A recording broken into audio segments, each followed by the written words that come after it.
বলেন। এই যে ভোটমারি ইউনিয়নের সালারি নোয়ালি মৌজে প্রায় 200 লোক উক্ত জমি খাসল্যান্ড সরকারি সম্পদ পূর্বের থেকে বাপদাদার আমল থেকে ভাগ করি খায়। সেই জমি হঠাৎ করে দেখি আমিনুদ্দিন একজন সাধারণ কৃষক, অথচ উনি এই জমি রেকর্ড করি নেয় বিআরএস 39 একর ৭৭ নিয়ে এখন বিক্রি করি বেড়াইতেছে, আংশিক খাজনাও নিছে। আমরা যখন দেখলাম যে এই উক্ত জমি বিক্রি করতেছে, এই তখন আমরা জমি খাই ইউমে কেমন বিক্রি করে কাগজপাতি দেখিতে ওর নামেই রেকর্ড।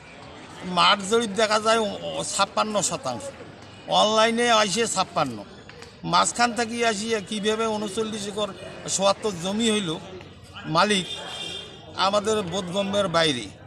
তাই এটা প্রশাসনকে রাজস্ব বিভাগকে আমরা জানার জন্য এখানে মৌন মানববন্ধন করলাম।